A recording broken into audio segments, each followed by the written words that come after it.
7 fala, capítulo 10, Condições de morte em vida. Experiências de pós-morte não parecerão tão alienígenas ou incompreensíveis se você perceber que encontra situações similares como uma parte normal de sua existência atual. Nos estados de sono e sonho, você está envolvido na mesma dimensão da existência na qual terá suas experiências pós-morte. Você não se lembrará das partes mais importantes destas aventuras noturnas, e as que você se lembra parecem bizarras ou caóticas, como uma regra. Isso é simplesmente porque, em seu estado atual de desenvolvimento, você não é capaz de manipular conscientemente em si mesmo mais do que um ambiente.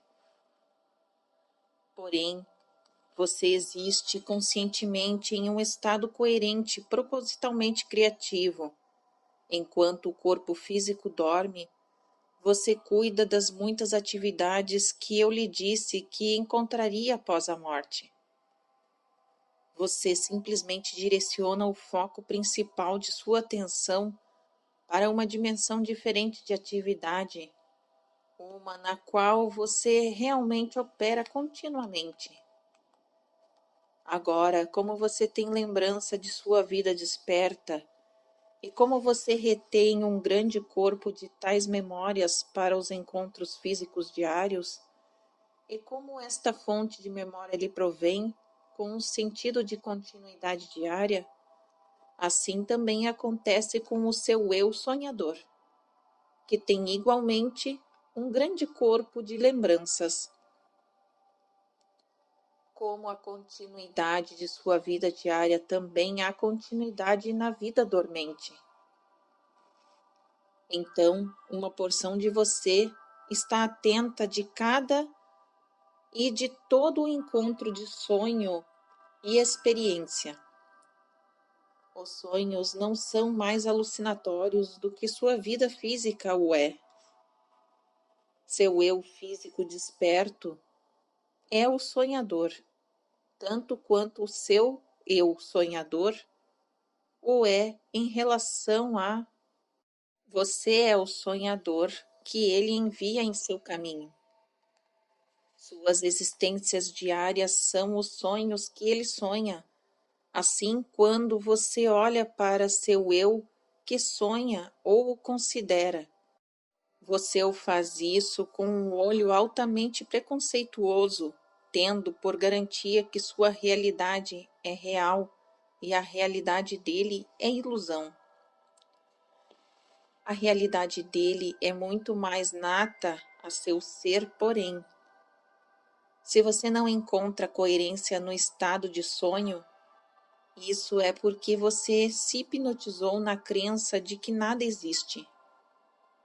É claro que você tenta traduzir suas aventuras noturnas em termos físicos ao despertar e tenta adequá-las em suas frequentes distorções limitadas da natureza da realidade. Até certo ponto, isto é natural. Você está focado em uma vida diária por uma razão.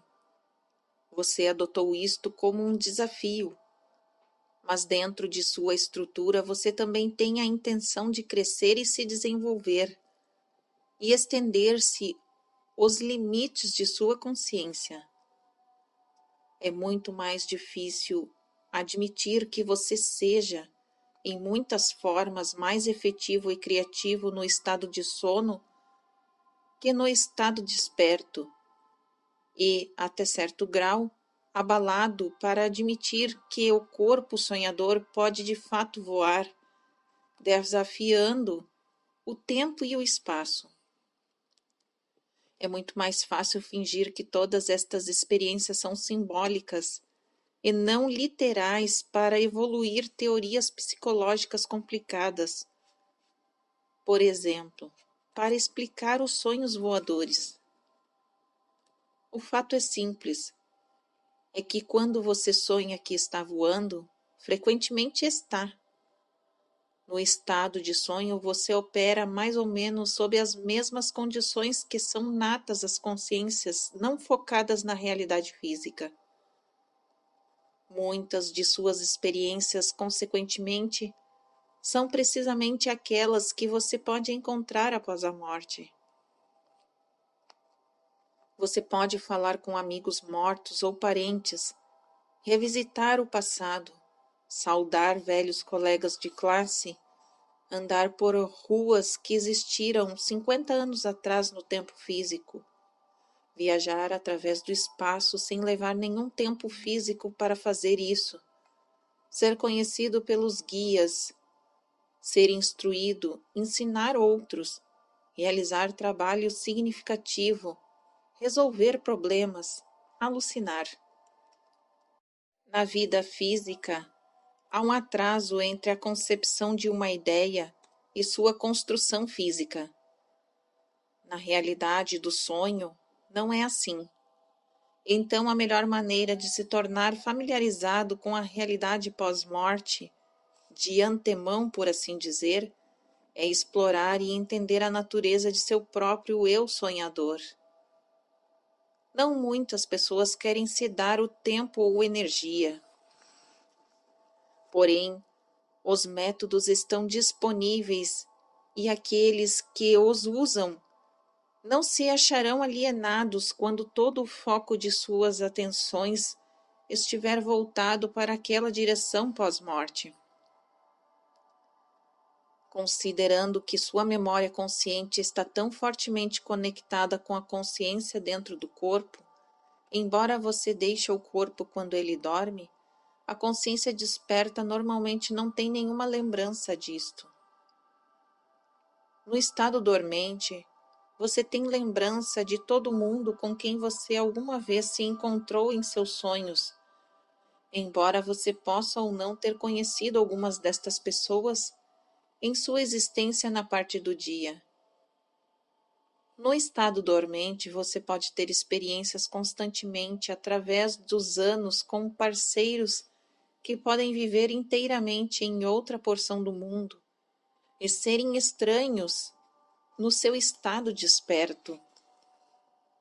Como seus empreendimentos diários têm significado e propósito, assim também suas aventuras no estado de sonho. E nestes também você atinge várias metas próprias. Estes você continuará na experiência pós-morte. A força da vitalidade, a vida e criatividade atrás de sua existência física são geradas nesta outra dimensão. Em outras palavras, de muitas maneiras você é uma projeção vívida de seu eu sonhador. O eu sonhador, como você o concebe, é apenas uma sombra de sua própria realidade, pois o eu sonhador é um ponto psicológico de referência e, em seus termos, de continuidade que reúne todas as porções de sua identidade. De sua profunda natureza, apenas os mais desenvolvidos estão cientes. Ele representa, em outras palavras, a união de uma forte faceta de toda a sua identidade. Suas experiências são tão vívidas e sua personalidade é muito rica na realidade, mais rica no contexto quanto a personalidade física que você conhece. Finja por um momento que você é uma criança. E eu estou tentando empreender a tarefa particular de explicar isso a você. Explicar como o seu eu mais desenvolvido e seu eu adulto será. E em minha explicação digo que esse eu adulto, até certo ponto, já é uma parte de você, um resultado de uma projeção do que você é. E a criança diz: mas o que acontecerá comigo? Eu preciso morrer para me tornar este outro eu? Eu não quero mudar. Como poderei ser esse eu adulto, já que não é o que eu sou agora? sem matar o que eu sou agora. Estou praticamente na mesma posição quando tento lhe explicar a natureza de seu eu interior, pois, embora você possa se tornar consciente dele nos sonhos, você não pode verdadeiramente apreciar a maturidade ou habilidades dele. Ainda assim, elas são suas, da mesma maneira que as habilidades do homem pertenceram à criança. No estado de sonho, você aprende, entre outras coisas, como construir sua própria realidade física dia a dia. Simplesmente como após a morte você aprende como construir sua próxima vida física. Nos sonhos, você resolve os problemas. De dia, você está conscientemente atento aos métodos do problema, resolvendo o que aprendeu no sono. Nos sonhos, você estabelece seus objetivos, assim como após a morte você estabelece os objetivos para outra encarnação. Agora, nenhuma estrutura psicológica é fácil de ser descrita em palavras. Simplesmente para explicar a natureza de personalidade como ela é geralmente conhecida, todos os tipos de termos são usados. Id, subconsciente, ego, superego, tudo isso para diferenciar as ações entrelaçadas que compõem a personalidade física. O eu sonhador é tão complexo quanto. Você pode dizer que certas porções dele lidam com a realidade física, com a manipulação da realidade e com os planos, alguns com níveis muito profundos da criatividade e da realização que asseguram a sobrevivência física.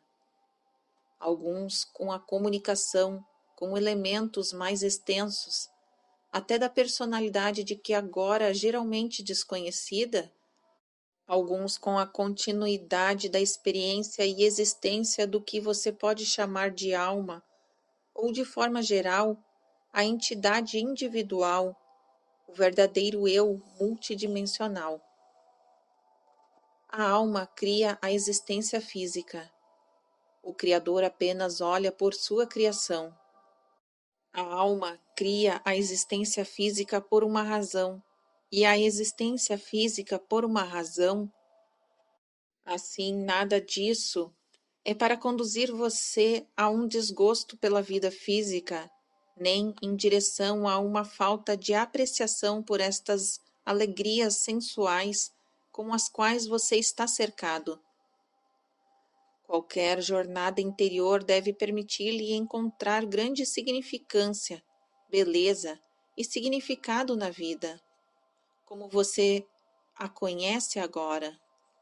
Mas a alegria plena e o desenvolvimento também significam que você está usando todas as suas habilidades, que você explora as dimensões interiores com muito mais êxtase e entusiasmo.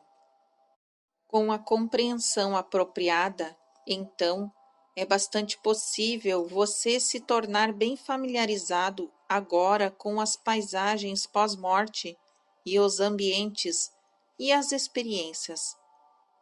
Você os achará tão vívidos como qualquer um de vocês sabem. Tais explorações alterarão completamente preconceitos sombrios sobre a existência pós-morte.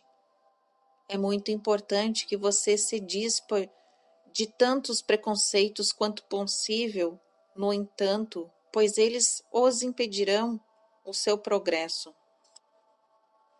Falando em termos gerais, se você estiver bastante contente sobre a sua realidade física, você estará numa melhor posição para estudar estes ambientes internos. Se você vê o mal em toda parte na vida física, e se ele parece ter mais valor do que o bem, então você não está pronto. Você não deveria embarcar em uma exploração por estas aventuras noturnas se estiver deprimido, pois neste momento seu próprio estado psíquico está predisposto a experiências depressivas, esteja desperto ou adormecido. Você não deve embarcar em tais estudos se você esperar substituir a experiência interior pela experiência física. Se suas ideias de bem e mal forem rigorosas, inflexíveis, então você não tem a compreensão de que é necessário para qualquer manipulação consciente nesta outra dimensão. Em outras palavras, você deve ser tão flexível mental, psicologicamente e espiritualmente quanto possível, aberto a novas ideias, criativo e não muito dependente de organizações ou dogmas. Você deveria ser bastante competente e simpático. Ao mesmo tempo, você deveria ser sociável bastante em seu ambiente físico, de forma a ser capaz de lidar com sua vida como ela é. Você precisa de todos os seus recursos. Isso é para ser uma exploração ativa e empreendedora, não a uma retirada passiva e certamente não uma retirada covarde. Até o fim deste livro, métodos serão dados para os que estão interessados. Assim, você pode explorar essas condições pós-morte conscientemente, tendo algum controle sobre suas experiências e progressos. Aqui, porém, quero descrever estas condições um pouco mais inteiramente. Agora, na vida física, você vê o que quer ver. Você percebe o campo disponível de realidade, certos dados selecionados cuidadosamente por você, conforme suas ideias do que a realidade é. Você cria os dados para começar. Se você acredita que todos os homens são maus, você simplesmente não experienciará a bondade nos homens. Você estará completamente fechado a isso. Eles, em troca, irão lhe mostrar a pior parte deles. Telepaticamente, você verá que os outros repugnam você e você projetará sua antipatia neles. Sua experiência, em outras palavras, segue suas expectativas. Agora, o mesmo se aplica à experiência pós-morte e às experiências de sonho e a qualquer encontro extracorpóreo. Se você for obcecado com a ideia do mal, então você encontrará más condições. Se você acreditar em diabos, você os encontrará. Como mencionei anteriormente, há uma grande liberdade quando a consciência não está fisicamente direcionada.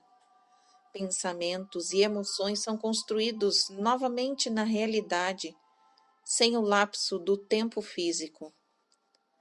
Assim, se você acredita, você será encontrado por um demônio. Você criará sua própria forma pensamento de não percebendo que ele é sua própria criação.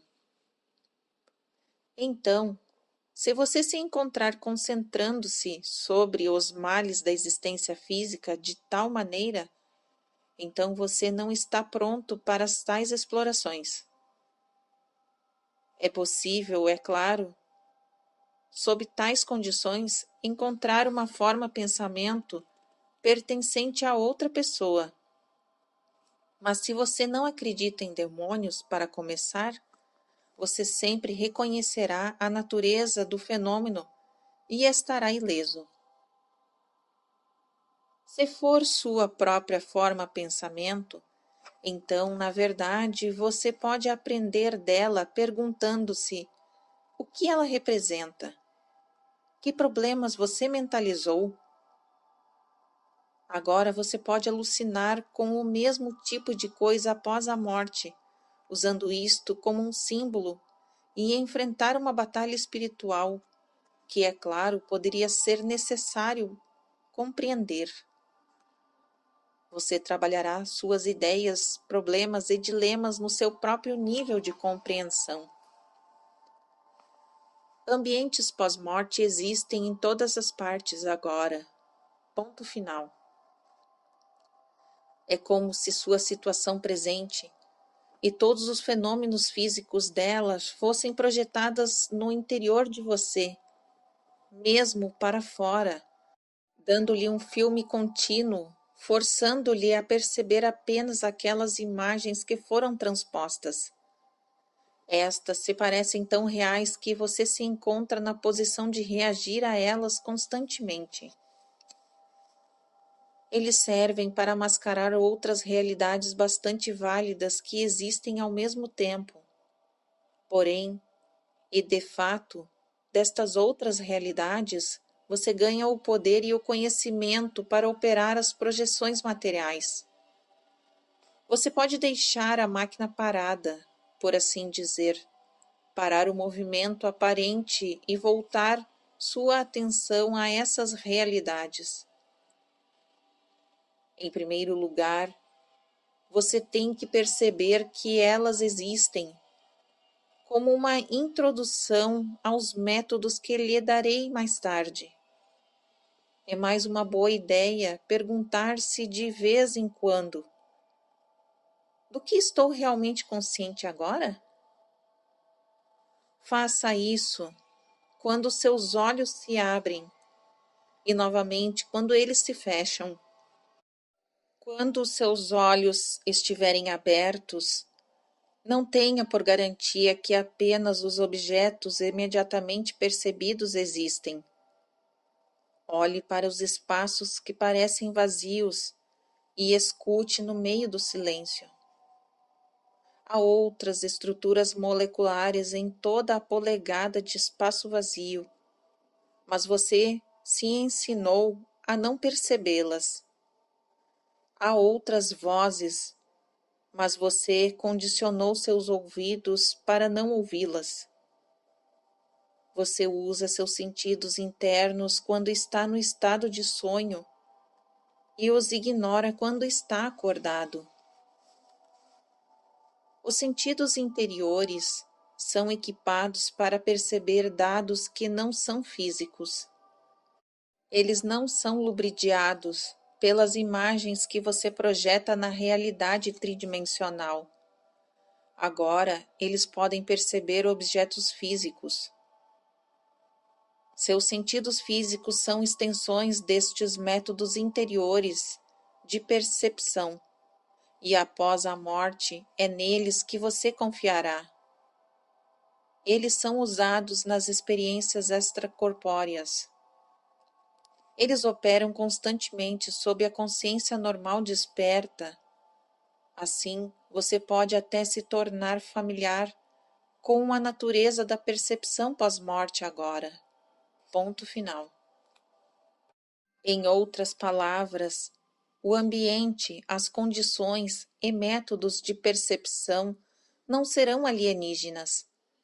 Você não é empurrado de repente para um desconhecido. Aquele desconhecido é uma parte de você agora. Era uma parte de você antes desse nascimento físico e será após a morte física.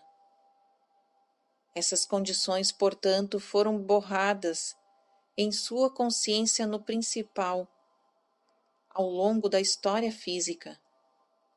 O gênero humano tem tido várias concepções de sua própria realidade, mas ele propositalmente parece que distanciou-se disso no último século. Há muitas razões para isso, e tentaremos cobrir algumas delas. Em muitas formas, então, você está morto agora, e tão morto quanto estará.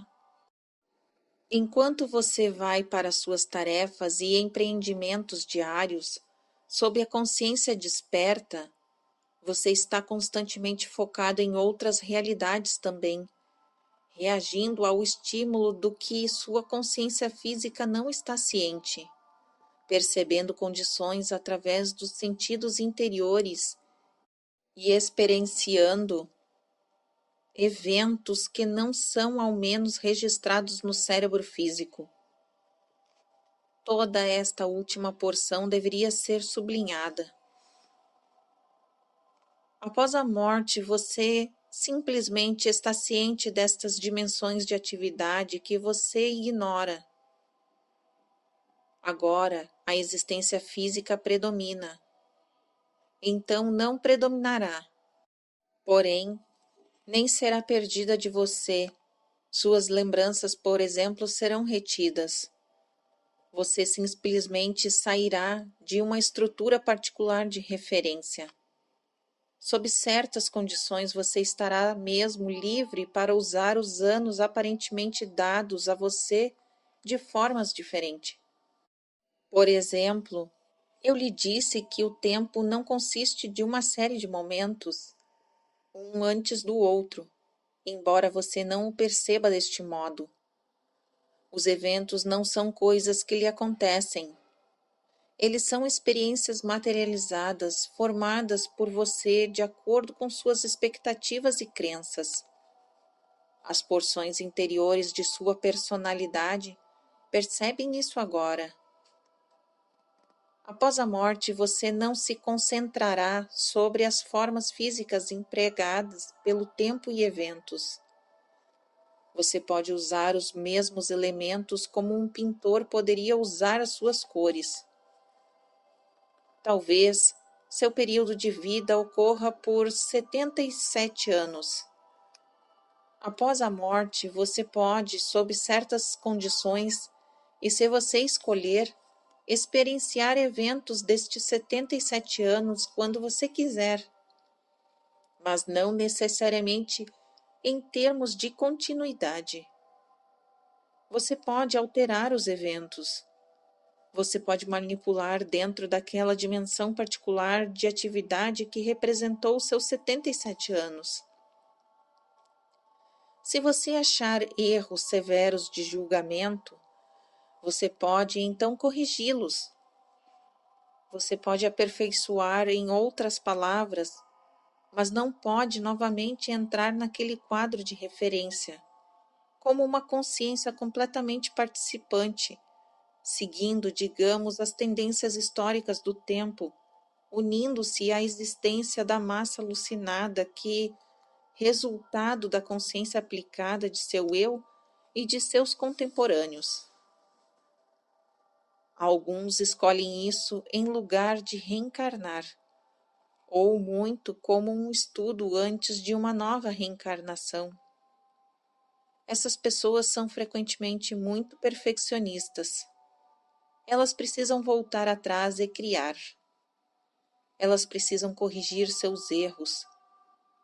Elas usam a vida imediatamente passada como uma tela, e com a mesma tela elas tentam uma pintura melhor. Este é um exercício mental e psíquico, empreendido por muitos, exigindo grande concentração, e não é mais alucinatório do que qualquer existência. Você pode sentir que quer reviver certos episódios de sua vida de forma que possa entendê-los melhor. Sua experiência de vida, então, é sua mesmo. Tais condições certamente não são alienígenas.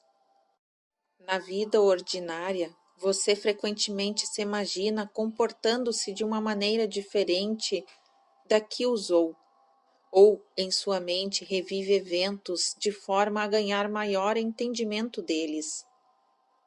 Sua vida é sua própria perspectiva de experiência pessoal, e quando na morte, você a tira do contexto de massa de tempo físico, então você pode experienciá-la de muitos modos.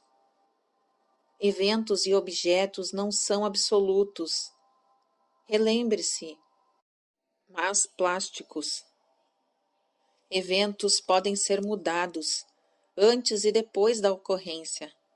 Eles nunca são estáveis ou permanentes, muito embora dentro do contexto da realidade tridimensional possam se parecer que são. Qualquer coisa que você está ciente na existência tridimensional é apenas uma projeção de uma realidade maior dentro desta dimensão. Os eventos dos quais você está consciente são apenas aqueles fragmentos das atividades que se intrometem ou aparecem na sua consciência normal desperta. Outras porções destes eventos são bastante claras para você, tanto no estado de sonho como sob a consciência desperta durante o dia. Se você quer saber o que a morte é, então se torne ciente de sua própria consciência, já que ela está divorciada das atividades físicas. Você verá que ela é altamente ativa. Com a prática, você descobrirá que sua consciência normal desperta é altamente limitada e que o que você pensou uma vez como condições de morte parecem muito mais com condições de vida. Outras tais existências e realidades, como as descritas há pouco, coexistem com a sua própria, e no estado desperto você não está ciente delas. Agora, frequentemente em seus sonhos, você é capaz de perceber tais outras situações, mas você frequentemente as ventila para a parafernália de seus sonhos. Casos em que, ao despertar, você tem poucas lembranças claras.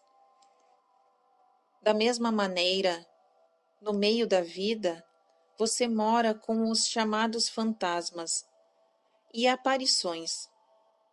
E em relação ao assunto, vocês mesmos se parecem às aparições para os outros, particularmente quando você envia fortes formas, pensamentos de si mesmos, a partir do estado de sono, ou até mesmo quando inconscientemente você viaja para fora de seu corpo físico.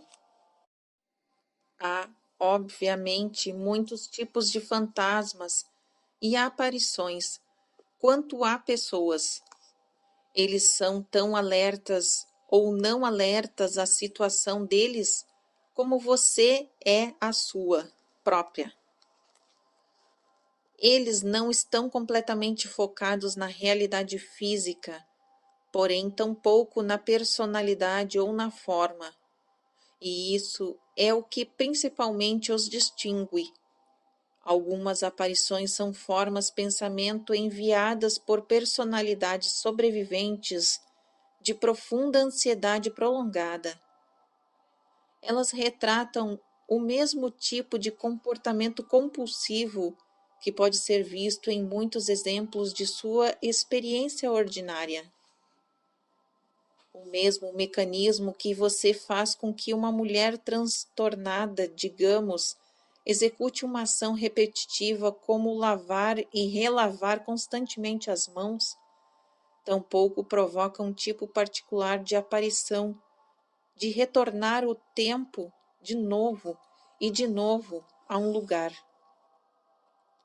Em tais casos, o comportamento é frequentemente composto de ação repetitiva.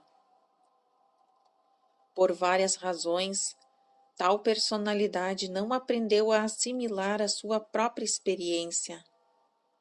As características de tais aparições seguem esses de uma personalidade transtornada. Com algumas exceções, porém, a consciência inteira não está presente. A própria personalidade parece estar tendo um pesadelo ou uma série de sonhos recorrentes durante os quais retorna ao ambiente físico. A própria personalidade está sã e salva, mas certas porções dela trabalham problemas não resolvidos e descarrega energia dessa forma. Elas são em si mesmas bastante inofensivas. Apenas sua interpretação das ações delas pode causar dificuldades. Agora, no meio da vida, das condições de vida, você também, em ocasiões, aparece como um fantasma em outros níveis da realidade, onde sua pseudo-aparência provoca alguns comentários e a razão para muitos mitos, e você nem está atento a isso. Agora estou falando em termos gerais. Novamente, há exceções onde a lembranças é retida, mas como uma regra, fantasmas e aparições não estão mais conscientes de seus efeitos sobre os outros do que você está quando aparece bastante inconscientemente como um fantasma em mundos que seriam bastante estranhos a você. A combinação de pensamento, emoção e desejo cria a forma, possui energia e é feita de energia. Isso se mostrará em tantas maneiras quanto possível. Você só reconhece as materializações físicas, mas, como mencionado anteriormente neste livro, você envia pseudo-formas de você mesmo, vindas de você mesmo, das quais você não está ciente. E isso está completamente à parte da existência da viagem astral ou projeção, o que é um acontecimento muito mais complexo.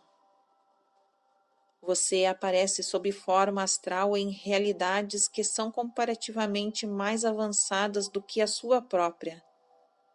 Você é normalmente reconhecido por causa de sua desorientação. Você não sabe como manipular. Você não conhece os costumes.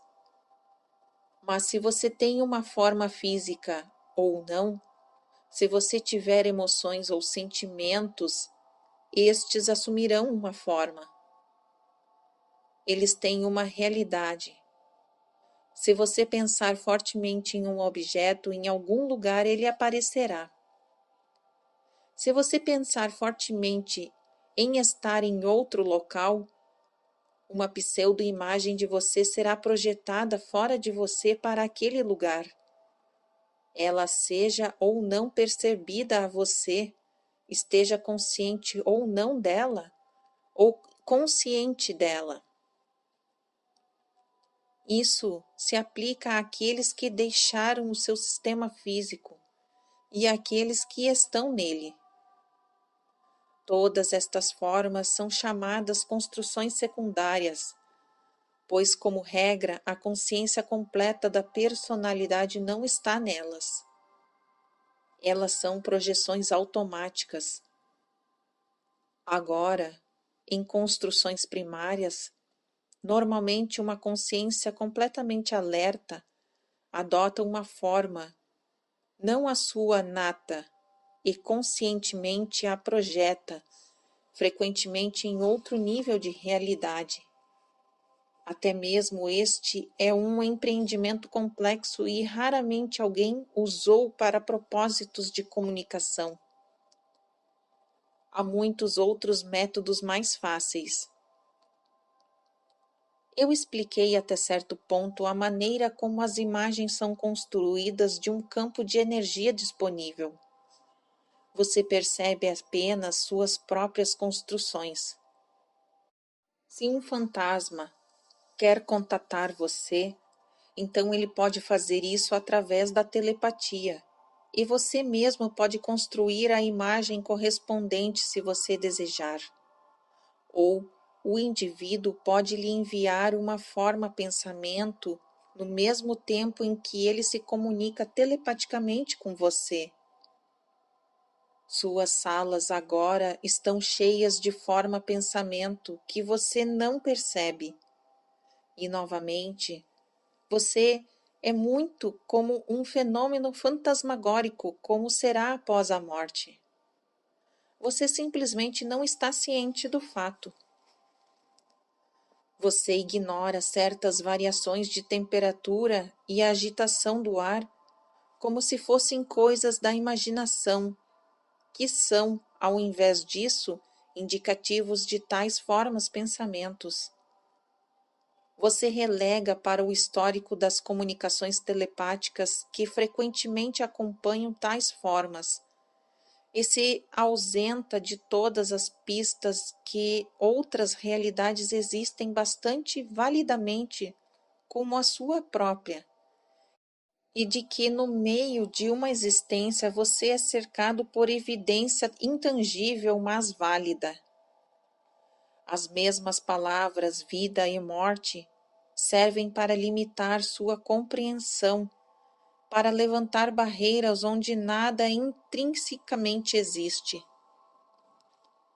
Alguns amigos mortos e parentes o visitam, projetando do próprio nível de realidade para a sua, mas você não pode, como uma regra, perceber a forma deles. Eles não são mais fantasmagóricos ou mortos, porém, do que você é. Quando você se projeta para a realidade deles, como você faz a partir do estado de sono. Como uma regra, porém, eles podem perceber você nessas ocasiões. O que você esquece frequentemente é que tais indivíduos estão em vários estágios de desenvolvimento. Alguns têm fortes conexões com o sistema físico mais do que outros. A extensão de tempo em que um indivíduo tem estado morto, em seus termos, tem pouco a ver com você ser ou não tão visitado, mas bastante com a intensidade da relação. Como mencionado anteriormente, porém, no estado de sono você pode ajudar as pessoas recentemente mortas, estranhos completos, a se adequarem às condições pós-morte. Muito embora este conhecimento não esteja disponível a você pela manhã. Assim, outros estranhos podem se comunicar com você quando você está dormindo e até mesmo guiar você através de vários períodos de sua vida. Não é uma questão simples de explicar as condições de vida como você as conhece. Assim, é extremamente difícil discutir as complexidades das quais você não está ciente. O ponto principal a que quero chegar neste capítulo é que já tem familiaridade com todas as condições que encontrará após a morte e que você pode se tornar ciente destes até certo ponto. Fim do capítulo 10.